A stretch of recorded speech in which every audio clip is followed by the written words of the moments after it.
Good morning, members of Spiritually Encrypted Encounters. How's everybody doing this morning? For those who follow here on Facebook, on YouTube, and my TikTok's under HCS, how's everybody doing this morning? As for me, I've been going in and out of sleep all throughout the night. Last night I didn't make a video. I wanted to make a video, but I didn't spiritually. I didn't feel that I needed to make a video last night. So I just followed my spiritual instincts of not to do one last night. But I am doing one this morning. First of all, I just would like to say that all my experiences, that the stories that I say are 100% real. They're legit. And I want to apologize to family members, for whenever they view my videos and the things that I talk about. I believe that sharing is caring, but I want to apologize to immediate family members, whether it be my immediate brothers and sisters, my aunts and uncles, or whoever. I want to apologize for speaking on the things that I've been speaking of. But you see, and that's my apology. I'm apologizing, but at the same time, I believe for those that don't have a voice, that we have to speak in their behalf. That's why I speak of the stories that I speak of. Because I have to to bring awareness to whoever listens to my stories, my experiences. I need to bring spiritual awareness to those that might be in a situation where they might be in a bad relationship, where they're being physically abused, where they're being spiritually tormented because of the abuse and the things that come with that in that nature. I'm bringing you awareness that no matter what you're going through, that you can always leave. You don't have to stay in that situation, whether it be an abusive relationship, a mental relationship, because it goes all hand in hand. That nobody deserves to be mistreated in any kind of way, shape, or form. But you always have the choice, if it's in that nature, to always get up and go. Sometimes, of what I witnessed in the past, said, I have a lot of stories. I've seen men being abusive to their wives, and the wives are being submissive, not because they're being submissive because they love them. They're being submissive because of the abuse, physical abuse, which it then becomes mental, and there's a lot of manipulation and control. So I'm just saying to whoever is going through something, whether it's a female going through something like that, or a male, because it can happen either way. You do not deserve to be in a relationship that's abusive, that's mental, where there's 100% control, where you can't do nothing out of your own will, or you can't be yourself because somebody's trying to control you. If they can accept you for who you are, if you cannot be yourself, then you really do not need to be in that relationship. How you doing, Brother Phil Storm?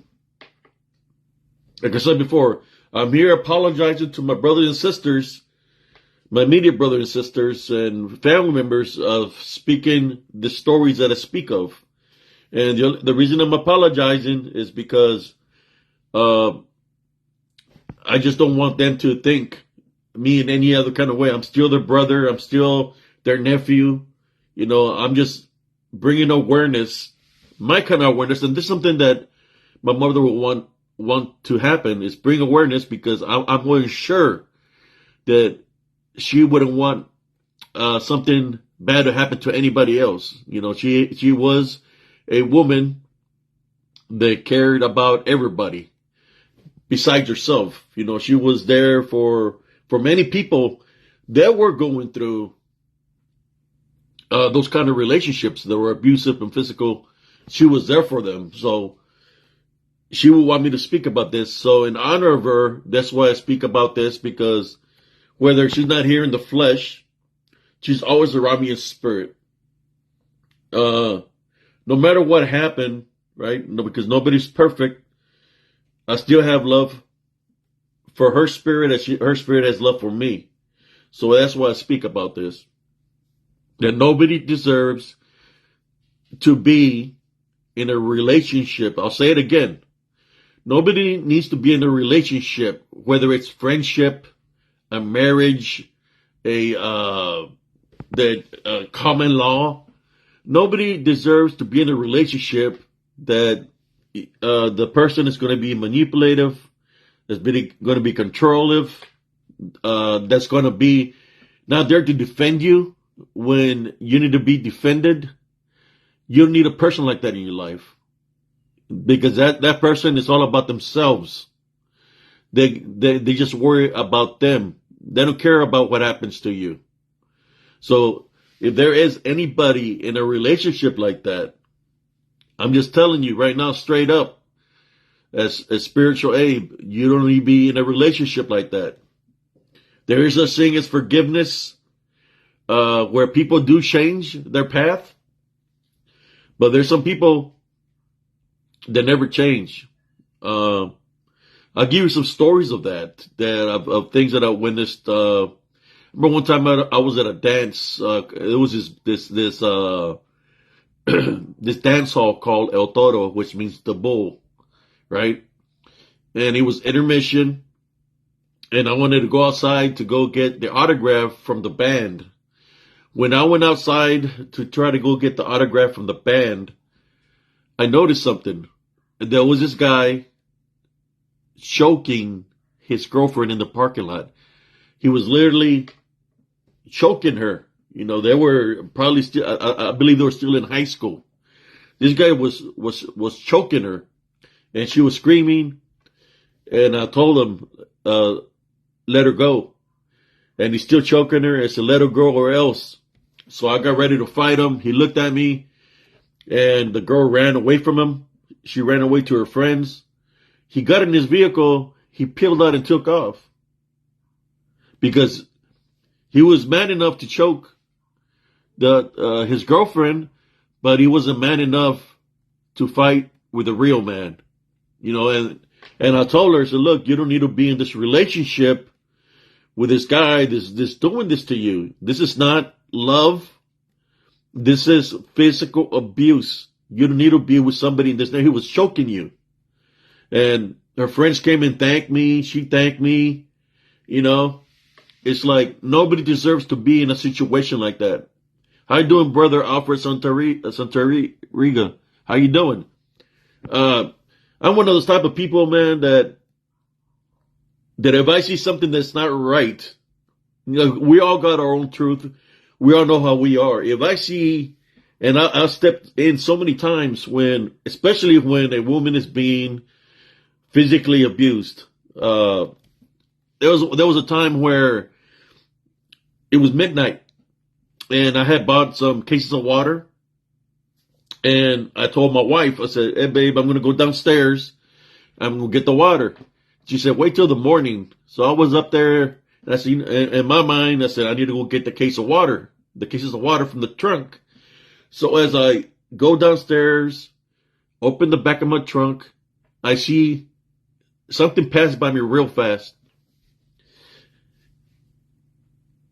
And then I seen somebody else passing by real fast. And all I heard was, when the first thing that passed beside me, they said, help me. They were screaming, help me. It was a naked, naked woman, how should I say it? African-American woman, that passed by me butt naked. And there's this guy running behind her, swinging at her, swinging for death blows towards the head. So I'm there standing in the parking lot, and in front of me, I have the case of water. I have a bayonet knife, should I say a fillet knife for when I went fishing, sitting right there. I was fixing to grab the fillet knife because I seen what he was doing, and that thought that came to me of grabbing the fillet knife and using it on this fella was not good. So what I did, I closed the trunk. So I said, okay, I'll handle him physically. So I went up to the guy and I tell him, hey, leave her alone. He's still swinging at her. And some other people came out because I heard the commotion outside. As they came out, they got the girl, and I told her, leave her alone. And then he took off running. I believe this girl was a young girl. She must have been like 17, 18 years old, probably 19. She was butt naked, and she had a baby because he followed her, try to go break into her apartment, and she had a baby in her hand. The baby just had a diaper. So I waited there with her till the police got there so she can file a report on what happened, and I grabbed the baby. I was holding the little baby, and I stayed there till she made it back into her apartment safely, and the police left. The following day, I'm driving away with my wife, and well, at that time we wasn't married, and she see me and she said hi, and she said thank you. Nobody deserves to be in those kind of relationships. Nobody. If I wouldn't have stepped in, then what kind of man am I, right? What kind of man am I if I wouldn't have stepped in to help out this woman that I didn't even know that was in distress? I'm that type of guy that do those kind of things because that's within my nature. That's my demeanor. For those that like to abuse women, well, if I would have been there when you're doing the actions you did, there would have been a lot of trouble for the acts. There's a lot of people that are very abusive. If I'm there and I'm there, so I will take care of business. I'll do what I have to do to, how should I say, even though it's not my business, but wrong is wrong. I'll take action and take care of the situation and take care of it real fast. See, that's one thing about abusive men. There's abusive men, and then there's men that are like to manipulate. The abusive men, they only abuse the woman so they can be afraid to go out to public. They physically abuse them to have them controlled. And then you get the manipulative part that comes to that, in which it all adds up, in which you're scared for their life. They're literally scared for their life. They really don't do nothing without them telling them something to do. And they're very controlling. There's a lot of people that are very controlling in the way that they like to control the narrative, right? Or the situation of whether in a relationship or whatever the situation is. There's a lot of controlling people in that nature. If they don't get their way, they get pissed off. Even though they're in the wrong, right? They start pointing fingers to everybody else. Like, imagine this. The guys that are beating up the women, that are being abusive, they point the finger at the wife like they're the ones doing the wrong, but it's them doing those actions, right? But they try to flip the scenario around. We see a lot of that flipping the scenario around within the crypto community, where you could be targeted. Like I got targeted for about a whole year. And at the very end, the people that were targeting me, the people that were being manipulative, right? When somebody disrespects you and they say things about your mother, that's beyond being playing games. That's going for the jugular, right? So when when you say, okay, well, let's take care of business. You've insulted me for the last time, and they don't want to do nothing. But then all of a sudden, they want to flip the script, that they want peace, that like they expect you to jump.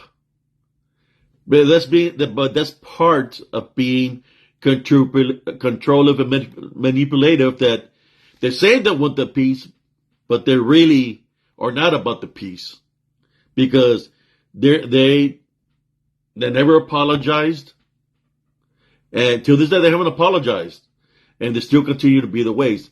That's how you can tell somebody is a controlling, manipulative, liar, etc.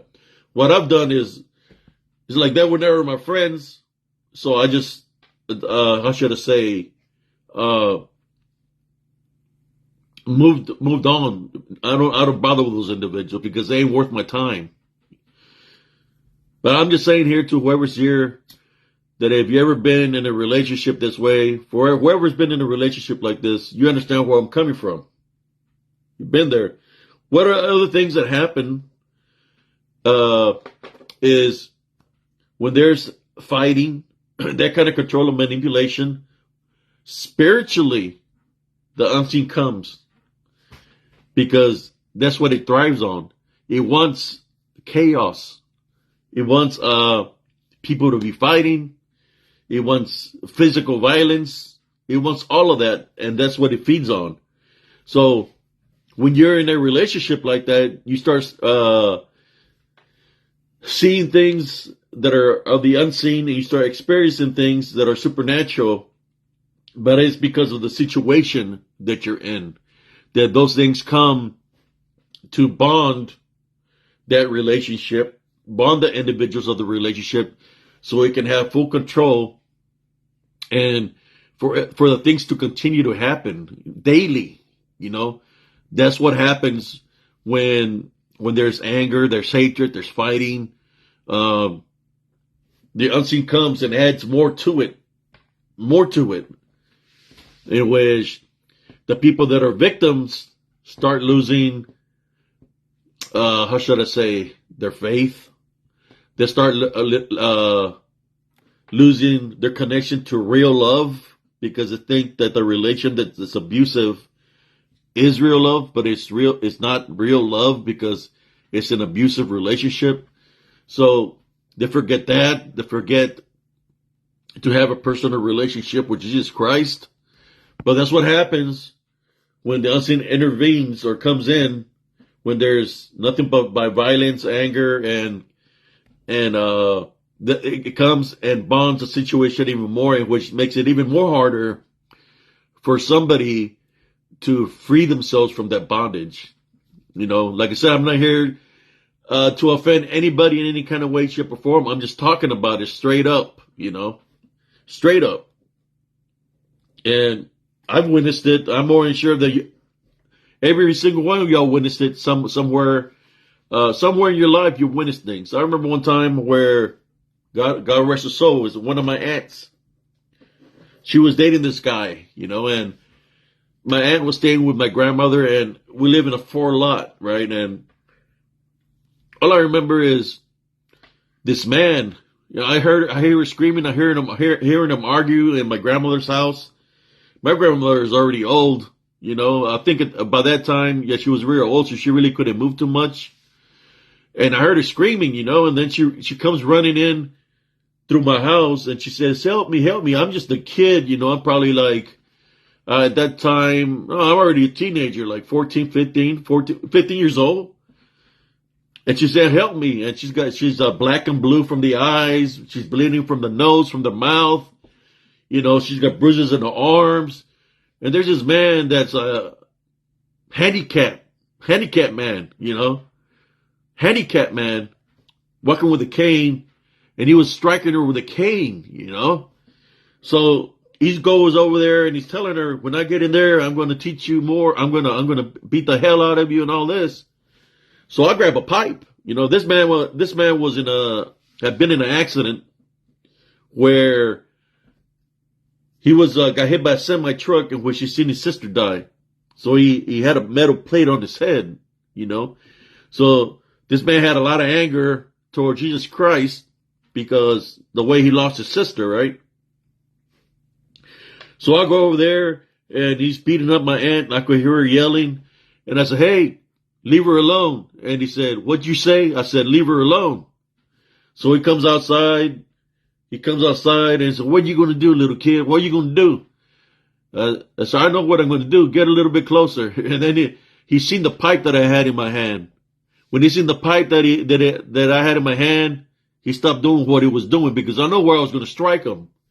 I wasn't going to be playing around with him. He was affecting my aunt by he was physically attacking my aunt. Following day, they left. They left, even though I interfered in that manner, she still wound up being with him, right? She still wound up being together with him. So it's kind of like every time that I see him, God rest his soul also. He's already deceased.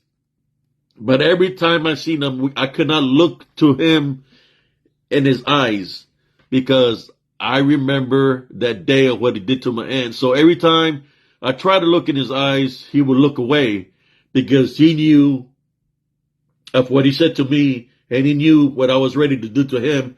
And of course, I was already older. I came from him, I was already been in combat, but he remembered, he felt embarrassed. And you know what? He should have felt embarrassed, because I was wrong of what he did and what he was doing. But it's kind of like those times when things like that happen. That's a test for us. I was a kid, I was a teenager, but I manned up. Right? I manned up and did what my heart, my spirit told me to do is to protect, to defend.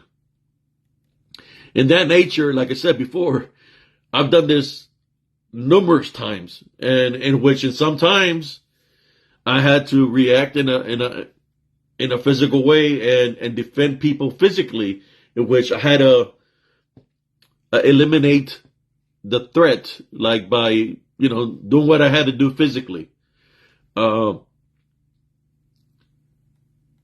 But yes, brothers and sisters, listen to me. Nobody deserves to be in an abusive relationship at all. Nobody deserves that. I'm just here to let you know. You can always get out of that situation. When somebody hits you, mentally talks bad about you, then when they do all that, they turn around and tell you, I love you. That is not love. I'm telling you right now, that is not love. That is not love. Love from one another is letting you be who you are. There is no physical abuse. There is no mental abuse. The person is allowing you to be you. There should be no control of anything or no control at all. Even friendships, even friendships. There's people that are friends that try to control you, right? I know I've had some friends I had to let go when they try to control of who I am, what to say, what to do. If you can accept me for who I am and let me be myself, then we don't need to be friends, right? So in that sense of a way, there is friends also that will give you the wrong advice. They'll give you the wrong advice. Just like, imagine getting beat up and the guy's mentally messing with you, and your friends will tell you, well, just give him another chance. And they see you all black and blue and they're bleeding. That's not a real friend. If they're telling you to give him another chance and this is like the 10th time he's done this and this is 10th time your friend has told you to give him another chance, is it really a friend? A real friend is going to tell you, get out of that relationship. If there was a true friend that said, get out of it, I help you get on your feet, reestablish yourself. Once you reestablish yourself, right, you can move forward. You don't have to be in this relationship. That's what a real friend will tell you. But nobody deserves to be targeted in that way.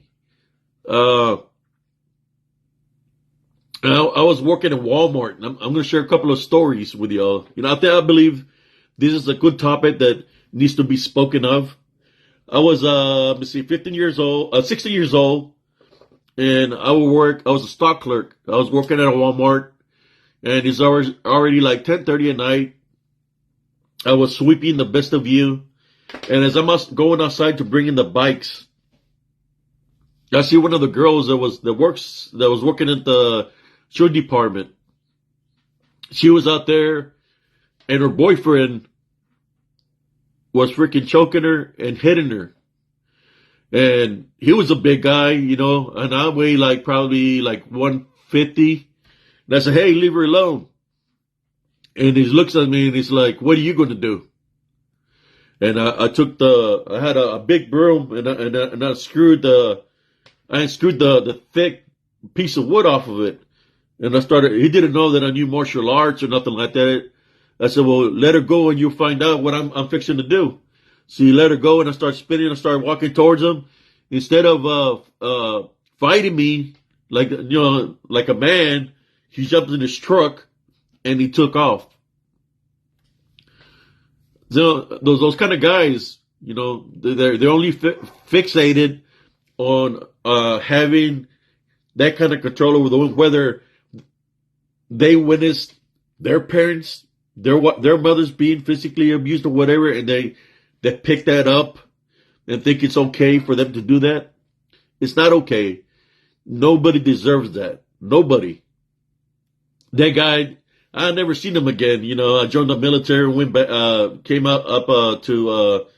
went overseas, came back to Fort Hood. I never seen that guy again. But I will remember seeing that girl. She was, let me see, they were older than me, 3 years older than me. So he was 18 and she was probably 18 or 19. When I was 20. And I would always see her with bruises. Because I had to go clean all the areas. I would see her with bruises all the time, whether I see her with a black eye, bruises in her arms. I could see the fingerprints where he would grab her.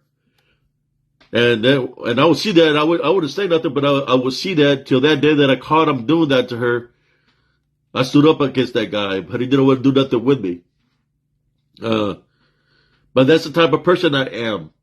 I had already been through what I went through with my mother when I lost my mother. So it's kind of like I've seen a lot of things out throughout my life. But I feel I had to talk about this early this morning, that if you're in an abusive relationship, you need to get out of it. Get out of that situation. If somebody has really affected your mind, physically or mentally, there's always a way to fix that, and the way to fix that is disassociate whoever caused that to you and find your own peace, have your personal relationship with Jesus Christ. Because when something like that happens, it wants you not to know Jesus Christ. It wants you to have the anger, have the hatred. It wants you to remember every day of what was happening to you. But the only way you're really able to free yourself is to have a relationship with Jesus Christ. And the hardest part will be to forgive. Forgiveness is the hardest part to do, right? Because you're always going to remember, but that's the step that you need to take in order for you to get better. I feel I had to talk about this topic. Nobody deserves to be threatened in any kind of way. I seen a video where there was a witch. I mean, she literally was saying in the video she was a witch, and that there was this person that was doing something wrong, that she was going to affect them a certain way, blah, blah, blah, And I told her, wouldn't that be considered karma if something happened to them a certain way? But she was literally saying that she was going to affect them a certain way through spells. And I'm thinking, if she's trying to control a person through spells, and the person is protected through Jesus Christ, whatever she tries to do is going to go back to her, because it's not going to affect the person that's being protected to Jesus Christ. It's one of those videos that you didn't know what she was talking about, because when they're saying that they do a spell, they're going to do a spell somebody to affect them a certain way. He said, well, who's the good guy and who's the bad guy here? Yeah, she's literally saying, she's claiming to be a witch, that she knows how to do things to people to affect them a certain way. I was like, well, if you say you're a witch and do a spell to affect them in a bad way, well, is this guy a good person? You don't know. It's like, you don't know which way to go, so I just told her, it sounds like karma. When you leave things happen a certain way, if a person's in the wrong, eventually it's going to come back to them a certain way, which we consider it as karma. I know I got a little cold today. I know I say a lot of things that are straight up directive truth. And for whoever wants to accept what I'm talking about, that you feel what I'm speaking is truth to your heart, take it. For whoever thinks that what I'm talking is offensive to them, because they are that person that's an abusive person, a person that likes to manipulate situations, that likes to affect people that kind of way through control. Suck it up. That's all I got to say to you, because I'm just speaking the truth. And if you are like that and I'll be nearby you and I see something happening that's not right, I would intervene. I'm just letting you know right now. I would intervene, because that's what I do. Whether it's something happening physically or whether it's something happening spiritually, I would intervene to help out the situation. That's what I do. You got Brother Jonathan Gonzalez, Sister Teresa, how you doing? Sister Renee. I lost a loved one to the unseen, to the spiritual battle. That's why I'm speaking of this. I've lost a loved one to physical, mental abuse. Then the unseen comes in and it causes chaos and havoc, because there's division. I lost a loved one. What I mean by I lost a loved one is that person is not alive. They died a long time ago because of violence, because of manipulation. That's why I do these videos. Of course, you're going to have the people that say, "Prove it." It's, look at my photos. I got my mother's tombstone. It'll say the year of when everything happened. There's a tombstone with my mother's name on it. I'm just letting you know, and a lot of people know what happened in my family. For those that live in the Rio Grande Valley, they know of what happened in my family. We survived that. We survived that, plus everybody else coming up against us in a negative way after that happened. We overcame a lot of trials and tribulations, and I'm here to speak about it. I remember people would tell me, don't speak about it because they're going to come for you. Listen to me, what I'm saying. They're going to come for you.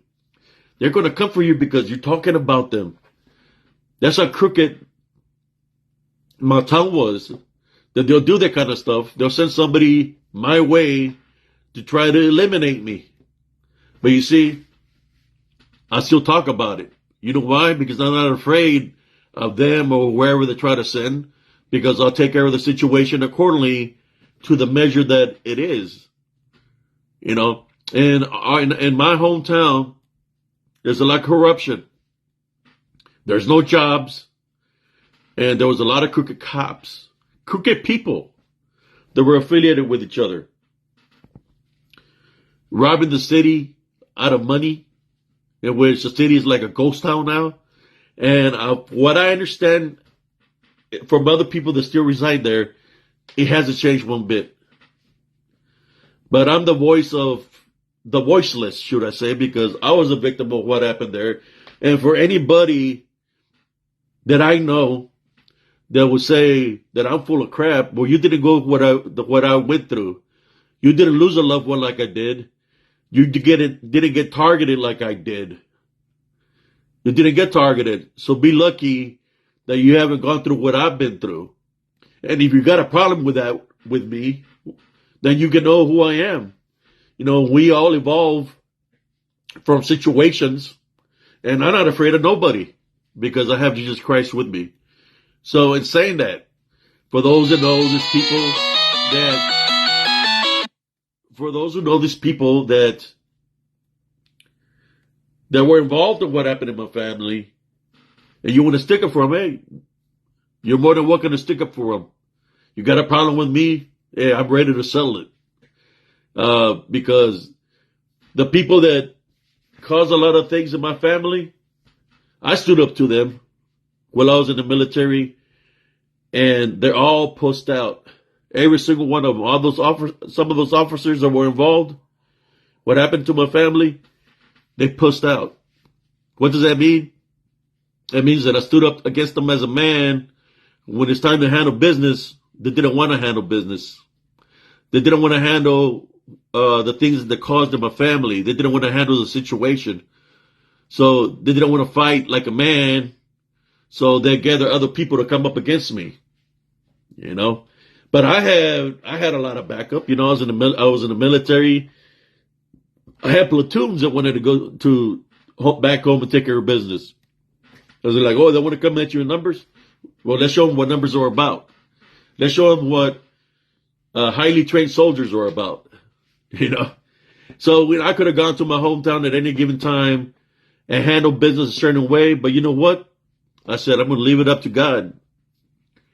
I'm going to leave it up to God. And that's exactly what I did, because God wouldn't want me to handle it the other way, because it would have been, how should I say, very horrific. So I just let God handle it. You know, we're supposed to, and I forgave those individuals. No, you got to see it from a perspective that none of how old I am right now, but when they were insulting me and giving me death threats, I was only a kid. I was like, it started when I was like 10, 11 years old, all the way till I was out of Raymondville. From 10, 11 years old, all the way till I left to join the military. They kept on giving me death threats. Pull out their guns, pointed at me, going like this. You know, I was coming off a track meets when I was in junior high, and I was getting death threats then too. Coming from the track meets, and I'm walking home, and the cops were flashing me with the lights, pull out their gun. They'd be going like this, or they'd be going like this, doing this kind of things like that to me, you know, being evil, you know. But they didn't know that I was going to grow up, right? They're like, oh, he ain't going to do nothing. Man, they want to put it, they're old as hell by now, you know. Like I said, a lot of them are deceased already. But I was ready to take care of business. Like I would tell them, look, you're messing with a kid right now, but one day I'm not going to be a kid no more. You know, and I'm going to be ready to handle the insult or disrespect that you've been giving me. And they pushed out. Excuse my French. That's what they did. But then I found Jesus Christ, and I had to forgive these individuals that would come at me in a threatful manner. And when I forgave, you know, it cut a lot of negative ties. It cut all those moments that people came at me against in a negative way. It cut all those negative ties because there were negative moments. And I was able to get closer to Jesus Christ when I cut those negative ties. Because I forgave those individuals so their souls could rest in peace. How would I know that those souls were resting in peace? Because their spirits are coming to me and they were trying to torment me because they wanted me to do the right thing. But the way they were trying to torment me is where they were at. They were somewhere else that wasn't in the kingdom of heaven. But I still forgave. Wherever they went to, I do not know. But I forgave the human spirit, wherever they went to spiritually, because of the acts. I'm more sure they've done a lot of negative acts to a lot of people. And everybody has to pay for their deeds on this earth. Wherever they went, I don't know. The only thing I knew I had to do is forgive, because I didn't want those negative ties, right, to come at me. I'm just talking about this right now, brothers and sisters, and I was just going to make this quick video, early morning video. I said, let me do a video in the morning to see if the viewers are going to be here. Y'all here. So I'm thinking about making morning videos. But yes, love is the way. I remember having a black heart with anger and vengeance for a very long time. And I'm glad that I found Jesus Christ, because the feeling of true love is amazing, man. Everybody deserves true love. And, you know, the love that I'm talking about is when both of the parties have the relationship with Jesus Christ, and it just, you got real love. They can't be tampered with, because it's spiritual real. It's through Jesus Christ. And it's just that greater. It's an awesome feeling. But anyways, that's all for right now, brothers and sisters. We're just making this quick live. Thank y'all for tuning in. Sister Veronica Medrano, Brother Philip Barnes, Sister Renee, Sister Teresa, Brother Jonathan, Sister Amy Guzman, Brother Daniel, Cousin Tommy. Thank you for tuning in. I was just making this quick video about this. Like I said, like I always say, always maintain the love foundation, no matter what the situation. If I tell you what, if I knew the wisdom and knowledge that I have right now, I would have implemented that numerous times when I was going through what I was going through when I was younger. But sometimes we have to go through experiences to gain a wisdom and knowledge to know what to be able to do in the future. In saying that, thank you all for tuning in. Love, light, and blessings to every single one of y'all. Prayer is important. If your loved one comes to you that's deceased in your dream, or you get a thought of them, it's always good to do a little prayer for them, or light up a candle for them in honor of them. You know, when they're coming to you for a reason, just to let you know, hey, I'm okay, or they're letting you know that they're thinking of you, or if other family members are seeing them, they're just letting you know that they're around spiritually. So you light up a white candle in honor of them, to show them, hey, I know you're around in spirit. You know, I'm lighting up a candle for you out of respect, through love, through a love foundation. Thank you, brothers and sisters, for tuning in. God bless every single one of y'all and your families. Peace.